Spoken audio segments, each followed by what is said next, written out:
March 25th. Mother and father are arguing again tonight. Blessing keeps insisting that they have to send him. I don't see how he can be so heartless.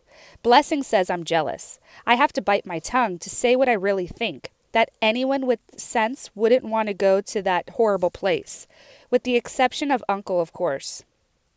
I have only you, diary, to tell my worries to. March 26th. Father and mother both look grim. I think they've decided to obey Uncle, but for some reason they haven't announced it yet. Today Father took me down to one of our fields. I thought it was to tell me that Blessing was going to leave. However, Father just stood there and told me how much this earth means to our family. In fact, my great-great-grandfather died fighting a bandit on just this spot, so his blood is literally in this soil. I didn't know why Father was going over family history that I already know. I waited patiently until he was finished. Then I told him that I understand that Blessing is leaving to help keep these fields. I promised him that I'll be right by his side, doing everything I can do to help him. Father began to cry. March 30th. It's strange, but when Mother saw me this morning, she broke into tears. I tried to ask her what was wrong, but she just shook her head. April 1st. Something is wrong. Blessing feels it just like I do, but we cannot figure out what. It is clear that he must go. Maybe it's because the remittance won't cover the cost of his ticket. Perhaps they are upset that they have to sell the last field. However, with 2 guests, we'll be getting twice as much money. We should be able to buy back the fields and get prime land as well. April 7. I have not been able to write in here for several days because so much has happened. Mother and Father have come to a big decision. I am to go, not Blessing. Blessing was mad because Uncle had wanted him and not me. Father insisted that if Uncle needed help, I would do just as well. That puzzled Blessing as much as it did me. But he's so small. What can he do? Blessing protested.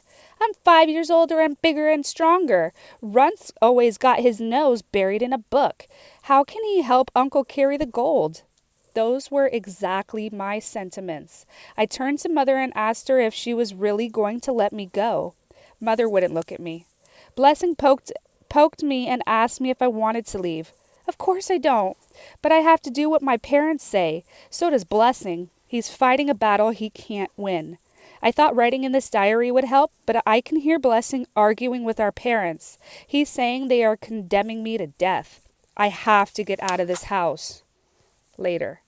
As soon as I stepped into the street, cousins eagerly flocked over me. All of them wanted some kind of favor. I walked past them numbly. A dead person doesn't talk. I kept telling myself that, but dead people don't feel hurt inside. Blessing is the strong one. He's the good-looking one. When we play games, he's always the first chosen. I'm always the last. All our lives have been everyone's favorite. He has been everyone's favorite. Still, I hadn't thought my parents preferred him to me. Now I know better. They are willing to sacrifice me to save him. My feet took me through the gates. The fields were waiting to be flooded so the rice seedlings could be transplanted from the tubs. When I got to Tiger Rock, I stared down the golden mountain. The sun was starting to set over the hills, over the ocean, over the world that I am to cross. The world seems so huge and I feel so tiny. I'm only 13 after all. Then I remembered what our teacher had said. Americans count your age only after you're born. By their standards, I am even younger, only 12. Maybe my luck is as small as Uncle's. Spinning on one foot, I chanted, "Spin around, turn around, luck changes." Then I stroked the tiger's head. I wonder if I'll ever see the sun set over those hills again. Second month, year 2 of the era, prosperity for all. April 10, somewhere in southern China. I have not been able to make ink until now because I have been so busy traveling. 2 days ago, Blessing walked with Father and me as far as Tiger Rock. He still believes he should be the one leaving. I wish he were too. I was so scared I was shaking a little. I tried hard not to, but I couldn't help it. An odd thing happened then. Blessing stopped scowling and asked me why I always have my nose in a book. I thought it was a funny thing to ask at the time like this, but I told him I like going to faraway places and times. Then he slapped me on the back and told me that I am getting what I want after all. It didn't make me feel any better. I appreciated his trying, though. My legs felt as soft as bean curd when I stepped out of the valley with Father. I thought the sky was going to come crashing down and crush me. Father and I didn't talk much on the way to the riverboat. I think he was ashamed. I didn't know what to say either. What do you tell someone who wants to get rid of you? On the riverboat, I fell asleep.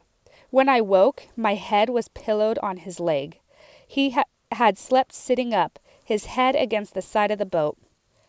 How could he be so kind and yet send me away? His thoughtfulness only made me ache inside more. April 11th, Hong Kong. I don't know if I'll have enough pages to write about all the new things I've seen. The city of Hong Kong is so much bigger than my village. So many tall buildings, and so many people.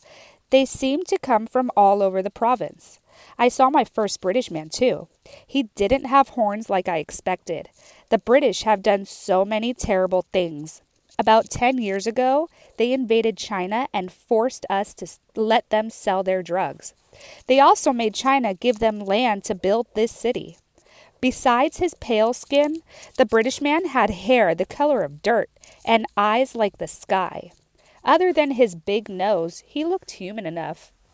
Then I noticed the wiry curls on the backs of his hands, just like fur. I clung to Father's coat until he forced the address. It was a long, high-roofed warehouse. There was a desk right by the front door. Behind the desk was a clerk with a big, squat nose. He took one look at me and demanded my age. When Father told him that I am just 12, this man shook his head. He said I look a lot younger than 12. If I were his son, he'd keep me at home until I put on a little bit more bone and meat. However, it was our business. He just sold the tickets. Father and I looked at each other for a long time. Then he whispered, "Do your best. Watch over Uncle." And he turned and disappeared into the crowd. Impatiently, the man told me to follow him. When I didn't move fast enough, he grabbed my collar and dragged me past the desk and into his office. Clerks were busy writing in ledgers. Others clacked the beads of abacuses and did calculations. After taking down my name, the clerk told me that I will board ship in 3 days. Someone will call for me. After I get on the ship, Manchu and British inspectors will ask me some questions. It is to make sure I am going of my own choice. He said it all in a bored way, as if he had repeated the same speech thousands of times. Then he asked if I speak either English or Mandarin. I had to shake my head because all I know is my own local dialect. It was all right because an interpreter will be present to translate. After some paperwork, he asked if I could write my own name. I told him I could and signed it. Then he pointed me to a door and said to find a bunk. The huge room is filled with bunk beds, 3 beds high. They stretch as far away as I could see, with enough men and boys to fill the village. I feel even more like a runt, and my head buzzes with all the dialects. I had to walk away halfway through the building before I found a bunk. I'm surrounded by all these people, and yet I've never felt more alone. I've always been in Tiger Rock surrounded by the clan. Now I'm all by myself. When someone has a hand cut off, what does the hand think? Does it miss belonging to the body? That's how I feel. Like I've been cut off from something bigger. And now I've been tossed into the trash heap. As soon as I found my bunk, I just had to write in my diary. I needed water to make ink, though, so I asked my neighbor where it was. He had been sleeping with his hat over his face and his head on a small basket. When he rolled on his side, I saw he was a man of about 30 years old. He had only one eye. A jagged scar ran across his left cheek. He pointed out where it was and then ordered me to leave him alone because he wasn't any nursemaid. So I got the cup from my basket.